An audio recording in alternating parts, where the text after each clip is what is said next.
दोस्तों एक वक्त था जब टीवी पर पॉपुलर होना बॉलीवुड में जाना जाने के लिए काफी नहीं था। टीवी का स्टार बस टीवी का स्टार माना जाता था। लेकिन फिर कुछ एक्टर्स आए जिन्होंने ना सिर्फ बॉलीवुड में अपनी जगह बनाई बल्कि ये भी बदल दिया कि एक एक्टर के सक्सेसफुल होने का मतलब आखिर क्या होता है। किसी ने टीवी की पॉपुलैरिटी को स्टारडम में बदला, किसी ने अनकन्वेंशनल कैरेक्टर्स को अपना रास्ता बनाया और किसी ने छोटे पर्दे से शुरू करके ऐसी फिल्मों तक का सफर तय किया जिनकी वजह से उन्हें आज भी याद किया जाता है। तो आज बात करते हैं उन एक्टर्स की जिन्होंने टीवी से शुरुआत की लेकिन बॉलीवुड में अपना पूरा गेम बदल दिया। सबसे पहले वो नाम जिसने ये रास्ता बनाया। फौजी और सर्कस जैसे शोज से घर घर में पहचान बनाने वाला एक टीवी एक्टर बॉलीवुड में आया और देखते ही देखते रोमांटिक हीरो से लेकर एंटी हीरो तक हर तरह के कैरेक्टर में अपनी जगह बना ली और फिर वो सिर्फ एक्टर नहीं बल्कि एक ग्लोबल फेनोमेना बन गया। शाहरुख खान। उनकी जर्नी ने लिटरली आने वाले जनरेशन के एक्टर्स के लिए रास्ता खोल दिया और ये प्रूव कर दिया कि टीवी से शुरुआत करना अपने करियर की सीमा नहीं होती। फिर आती एक ऐसी जनरेशन जिसने साबित किया कि बॉलीवुड में टिकने के लिए सिर्फ ट्रेडिशनल स्टार इमेज जरूरी नहीं है। एक तरफ इरफान खान जिन्होंने टीवी और छोटे छोटे रोल से शुरुआत की, उसके बाद पान Singh Tomar, the lunch box और हिंदी मीडियम जैसी फिल्मों से अपनी पहचान बनाई। दूसरी तरफ सुशांत सिंह राजपूत जिन्होंने पवित्र रिश्ता के मानव से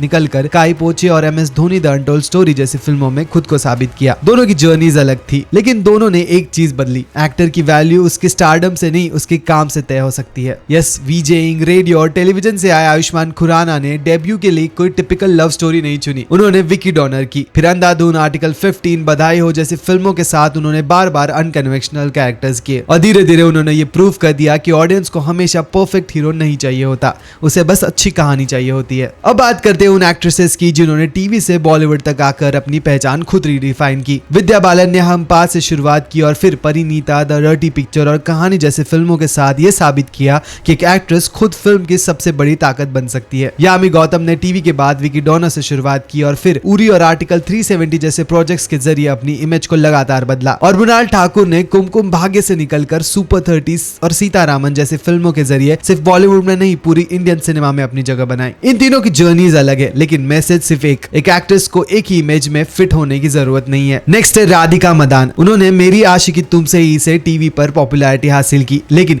फिर उस सक्सेसफुल करियर को छोड़कर फिल्म्स का रिस्क लिया। यही नहीं, डेब्यू के लिए पटाखा जैसी अनकन्वेंशनल फिल्म भी चुनी। वही मोनी रॉय जिन्हें ऑडियंस ने टीवी के नागिन जैसे शोज से जाना, उन्होंने गोल्ड और ब्रह्मास्त्र जैसी फिल्मों के जरिए बॉलीवुड में अपनी स्पेस बनाई। यानी अब टीवी से बॉलीवुड जाने वाले एक्टर्स सिर्फ एक रास्ता फॉलो नहीं करते, वो अपनी आइडेंटिटी खुद बनाते हैं। और शायद इस पूरी कहानी का सबसे रीसेंट एग्जांपल है विक्रांत मैसी। बालिका वधू से शुरुआत, टीवी से OTT, फिर फिल्म्स और आखिरकार 12th फेल, एक ऐसी फिल्म जिसने विक्रांत को सिर्फ पॉपुलर नहीं बनाया बल्कि उन्हें नेशनल अवार्ड तक पहुंचा दिया। और यही शायद सबसे बड़ा प्रूफ है कि सक्सेस का फॉर्मूला बदल चुका है। क्योंकि इन सब जर्नीज को अगर आप पीछे मुड़कर देखें तो एक वक्त था जब सवाल होता था कि आप टीवी से आए हो या बॉलीवुड से। आज सवाल थोड़ा बदल गया है, आपने ऐसा क्या किया जिसे ऑडियंस याद रखे। क्योंकि स्क्रीन छोटी हो या बड़ी, टीवी हो, OTT हो या सिनेमा, आखिर में ऑडियंस को फर्क सिर्फ एक चीज से पड़ता है, आपने उन्हें क्या महसूस कराया। और शायद यही इन एक्टर्स की सबसे बड़ी जीत है। उन्होंने सिर्फ टीवी से बॉलीवुड का सफर नहीं किया, उन्होंने ये साबित किया कि आप कहां से शुरू करते हैं उससे ज्यादा इंपॉर्टेंट है कि आप अपनी पहचान कहां तक लेकर जाते हैं। अब सवाल आपसे है, इनमें से किस एक्टर की जर्नी आपको सबसे ज्यादा इंस्पायरिंग लगी? कॉमेंट्स में हमें बताओ। और अगर आपको ऐसी सारे इंफॉर्मेटिव वीडियोस देखना पसंद है तो आप हमारे चैनल बज़ूका शो टाइम्स को सब्सक्राइब कर सकते हो।